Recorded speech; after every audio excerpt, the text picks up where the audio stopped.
Oi, gente, tudo bem? Hoje nós vamos conversar um pouquinho sobre atos administrativos, tá? Mas primeiro vamos lá. Qual é a diferença entre ato administrativo e fato administrativo? A principal diferença é que no ato administrativo nós temos uma manifestação de vontade da administração pública, enquanto no fato administrativo, embora tenha uma circunstância que influencie no âmbito administrativo, essa circunstância, esse fato, ele não decorre de uma manifestação de vontade, tá? Então, por exemplo, eu posso dizer que é um ato administrativo a concessão de aposentadoria do servidor. Por outro lado, eu posso dizer que é um fato administrativo a morte de um servidor. Entenderam? Tudo bem, mas e quais são os elementos do ato administrativo? A doutrina consagra 5 elementos: competência, finalidade, forma, motivo e objeto, ou também chamado de conteúdo. A competência significa aferir na situação se aquela autoridade que praticou o ato administrativo, ela tem competência, ela tem dentro das suas funções aquela atribuição, se ela poderia ter praticado aquele ato administrativo, se ela poderia ter assinado aquele ato administrativo. Então, a competência está relacionada a isso, a saber se o agente tem dentro das suas funções aquela atribuição para a prática daquele ato, tá? É importante a gente dizer que a competência é um atributo sempre vinculado. Ele está intimamente relacionado ao princípio da legalidade. Por quê? Porque sempre vai ser a lei quem vai dizer quem é o agente competente para a prática daquele ato, tá bom? Então, é bom também a gente lembrar aqui que tem uma certa exceção, que é o caso de avocação e delegação de competência, tá? Embora a lei diga quem seja o competente para a prática daquele ato, ela também prevê que em certas hipóteses legais, aquela competência ela pode ser delegada ou determinada competência pode ser avocada. Lembrando, claro, da disposição da Lei 9784, que lá nessa lei ela traz algumas disposições, como por exemplo, a prática de atos normativos, né? Decisão de recursos administrativos, esses atos, eles são indelegáveis, tá bom? Então, é bom dar uma lida na Lei 9784 no que diz respeito a isso, a essas possibilidades de delegação e avocação. O segundo elemento, como eu disse para vocês, é a finalidade. A finalidade nada mais é do que o que a administração busca com a prática daquele ato. Qual o fim a que se destina aquele ato? De certa forma, todo ato administrativo, quando praticado, ele tem como finalidade atingir o interesse público, tá? Então, a doutrina também diz que a finalidade é um atributo, é um elemento vinculado do ato administrativo, tá bom? Só que é importante a gente ressaltar que a finalidade, em alguns casos, ela pode também ter um caráter mais específico. E a doutrina cita, por exemplo, o caso de remoção de servidor, né? A remoção de servidor ela foi feita para que o agente público consiga organizar melhor a atividade administrativa para atender ao interesse público, ao interesse do serviço, tá? Então, é bom a gente também ter isso em mente. Então, a finalidade, como eu disse, ela é também um elemento vinculado, tá?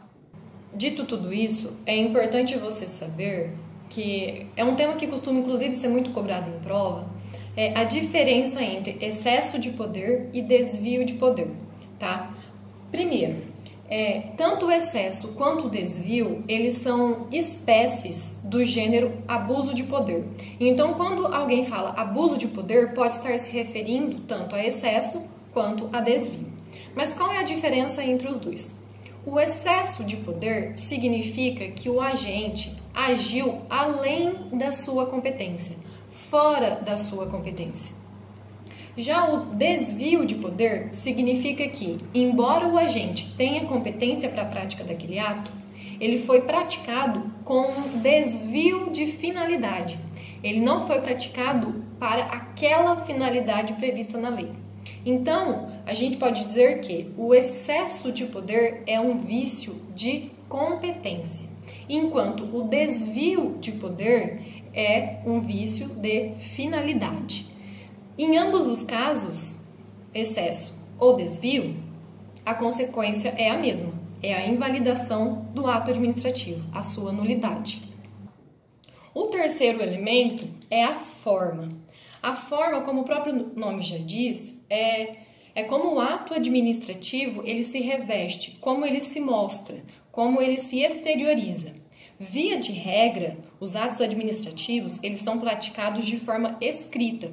Por quê? Porque a gente sabe que os atos administrativos, né, são sujeitos à fiscalização. Então, via de regra, justamente por isso, eles costumam ser escritos. Acontece que a doutrina também traz alguns casos em que ele pode ser de outras formas, como, por exemplo, o gesto do policial que manda a pessoa parar o carro numa fiscalização, ou então a própria lei de licitações prevê no artigo 60 a possibilidade de contratação verbal, tá? Mas via de regra, ele é escrito, tá? Esse é um atributo também vinculado, tá bom? Como quarto elemento, nós temos o motivo. O motivo, na verdade, são os porquês, as razões de fato e de direito que levam à prática daquele ato. Ele é previsto na lei, o motivo da prática daquele ato ele é previsto em lei, e uma vez ocorrido, ele vai dar ensejo à prática do ato administrativo, tá? De Pietro, muito conhecida, né, no âmbito administrativo, na doutrina administrativa, ela fala que há uma diferença entre motivo e motivação. Motivo, como eu disse, são os porquês, são as razões fáticas e de direito que ensejam a prática daquele ato. Já a motivação, na verdade, ela é a exteriorização desses motivos, ela é a fundamentação, é tornar explícito esses motivos. Então, ela fala que tem essa diferença entre motivo e motivação. Aqui é bom a gente ressaltar o seguinte, é um entendimento predominante de que todos os atos administrativos, eles precisam ser motivados, ou seja, é preciso que eles tenham a motivação, tá? Acontece que tem no nosso ordenamento, no caso dos cargos em comissão, né, de nomeação ou exoneração dos cargos em comissão, nesses casos, esses atos, eles não precisam ser motivados. Porém, se o agente motiva, por exemplo, um caso de demissão de um cargo em comissão, exclusivamente em comissão, o agente se vincula àquela motivação, tá? Então, é aqui, inclusive, que entra aquela teoria dos motivos determinantes, tá bom? Tá intimamente ligado a isso. O motivo, como elemento do ato administrativo, ele pode ser tanto vinculado como discricionário, tá? Por último, nós temos o objeto. Objeto ou conteúdo, também é esse o nome dado pela doutrina. Ele pode ser conceituado, na verdade, como o efeito que é buscado por aquele ato administrativo, o resultado que se espera daquele ato administrativo. Por exemplo, na desapropriação, o efeito da desapropriação é a perda da propriedade em favor do Estado, entendeu? Então, é esse o objeto, o conteúdo daquele ato administrativo. O objeto, assim como o motivo, ele pode ser vinculado ou discricionário, tá bom? E quando eu falo que algo é discricionário, o motivo é discricionário, ou o objeto é discricionário, significa que a lei ela deu uma margem de escolha para o agente público. Percebam, não é que o agente ele vai poder fazer qualquer coisa.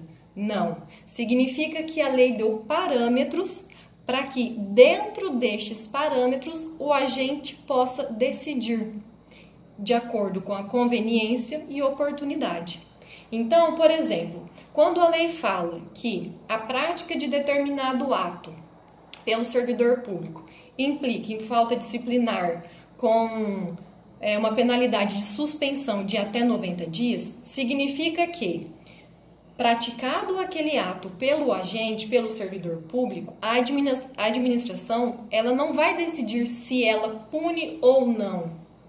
Ela simplesmente tem discricionariedade para decidir o quantum vai ser aquela pena, já que ela pode penalizar aquele servidor com suspensão de até 90 dias. Então, nesse caso, o servidor ele terá que ser punido, porque aí não tem uma margem de escolha pelo administrador, mas o tamanho da pena, o quanto de suspensão, aí o administrador vai decidir. Por quê? Porque a própria lei deu essa margem de escolha, tá?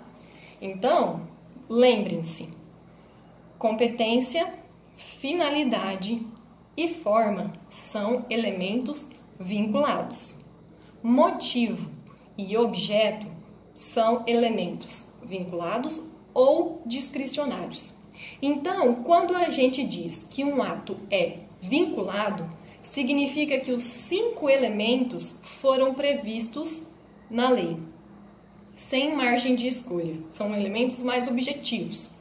Por outro lado, quando diz que um ato ele é discricionário, significa que o motivo e o objeto não são vinculados, são discricionários. E aí vai caber um juízo de oportunidade e conveniência, que é o chamado mérito administrativo, que o agente público vai decidir, correto? Então, lembrem-se disso. Espero que vocês gostem. Se ficou alguma dúvida, deixe seu comentário. Até a próxima!